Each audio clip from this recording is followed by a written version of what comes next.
Alexandra wants to know, look, if I'm getting married here, can I say to my guests, potential guests, you need to get the COVID vaccine if you're going to attend my wedding? Hey, Alexandra.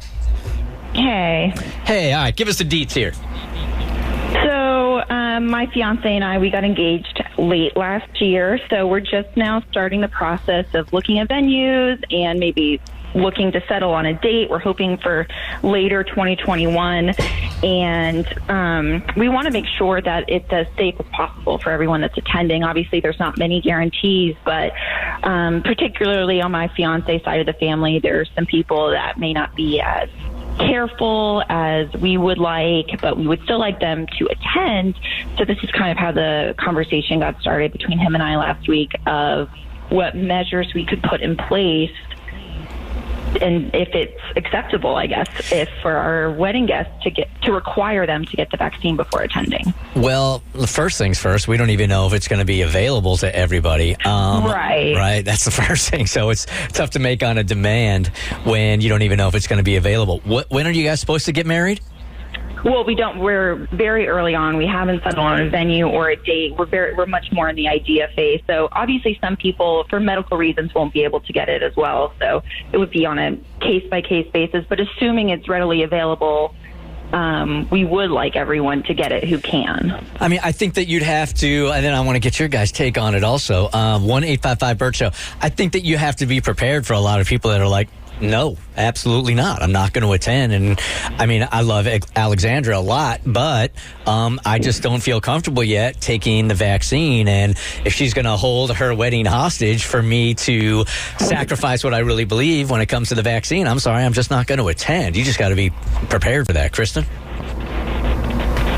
She's not holding it hostage. I think you are well within your right to make this request, and people are well within their right to decline. So if you feel strongly about this, and if you have, people who are going to be potentially vulnerable, and you want to protect them, and you believe in the vaccine and you believe in the vaccine's efficiency, then by all means. Mo? I definitely think you have to prepare yourself for a lot of people to say no, because I think that'll happen. But I'm just curious as to why you would want everybody to get the vaccine as opposed to just testing everybody. Testing's difficult unless they've quarantined before getting the test and after. It's just not as accurate of a guarantee that they're actually safe. Because they can get, it takes 2 to 3 days to get the results back, and who knows what they're doing in the meantime. And I mean, it's a good measure, but if the vaccine's readily available, that obviously seems like a better idea. Yeah, it's a great unknown at this point. Jacqueline, good morning. You're part of the Bert Show. Good morning. Morning. Okay, would you attend a wedding where they're like, yeah, you can come, you just have to be vaccinated beforehand? Well, I am all about vaccines, but I don't feel like it's ethical to require everyone. I mean, we can't, whatever their beliefs are. I actually just got married in 2020 in October. And so we just required everybody to test before coming and wear their masks if they chose to. And we did our ceremony outdoors, and we did mostly everything outdoors. And we actually had a really smooth wedding with no positive cases after, which was great. And a lot of people opted to not come just because they didn't feel comfortable coming. Sure. And we were understanding of that. But okay. Yeah, thank you for calling. Yeah, there are many. I told you guys how I feel about it. I just am really at a very distrustful time in my life, more so than I ever have been before. I don't know that I've ever really totally trusted the government, but I've got a real lack of trust right now. As far as the government and the FDA telling us what we want to hear or what is the truth, I really am unsure of that. I'm unsure of what I'm hearing in the media. So I don't know. I do know this, that it's brand new and it clearly needed to be we needed a vaccine quickly, so we do not know what all of the ramifications are going to be in a year, 3 years, 5 years, 7 years. There's no way of knowing yet. So that said, I'm still planning on taking it, but I'm not going to lie and say I'm not nervous about it. Kristen? I'm on the opposite end of the spectrum from you. I trust the scientists. I trust the doctors. Maybe that's naivete, but in all sincerity, I mean, from the companies that have been doing this, I saw somebody, and it was funny. It was a funny tweet when it came to the coronavirus vaccine. Be like, y'all can trust Pfizer. If you've ever taken Viagra, you can take the vaccine. That's fair.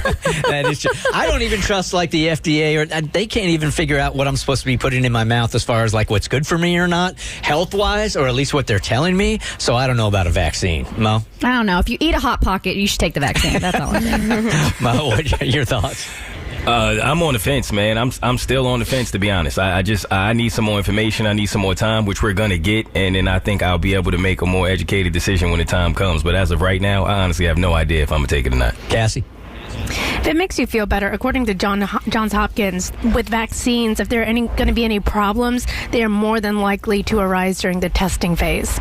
So everything, it has been sped up because the funding was there, the approvals were there, the red tape was removed. So that's a lot of the reason that holds up vaccines. So all that was taken out of it. So they didn't do a shoddy half job on it. Like, this is a proper tested vaccine. I just want everyone, and I get being nervous. There's a nervousness around any new medication, but this was done properly by top world scientists. I don't trust John or Hopkins, none of them. Katie. The ones. And for me, it's about risk assessment. I'm way, way, way more concerned about the long-term effects of having contracted COVID than I am about any effects from a vaccine, especially the new information that's coming out about how COVID is affecting people's lungs long-term. So even, death is at a minimum, but at the same time, the effects of COVID are potentially long-lasting. Sonia, good morning. You've taken the vaccine. What are you telling us? Yes, hello. I actually was one of the first 45 that received the Moderna mRNA back in April. I was in the phase 1 vaccine trials, and I am really good to go. I actually got double the dose that everyone's getting as well. So it's been great. Now you're just bragging. For it. Yeah, and this is not my concern. My concern is not getting inflammation around where they inject it. My concern is the great unknown, which is 3 years down the line, 5 years down the line, 7 years down the line. And there's really just not any way to tell except 100% throwing a leap of faith into what we hear from doctors, etc. Cassie? Yeah. So let me ask you this then. If you get a flu shot every single year, that vaccine changes every year because the flu strains change every year. Right. So that's the same kind of mentality. We won't know what this flu vaccine does to us in 3 to 5 years, but we trust it because we know that it's necessary for public health and us being around, before the pandemic, around bird, spigot, venture kids and chronically ill kids, we would get it. So it's the same kind of mentality.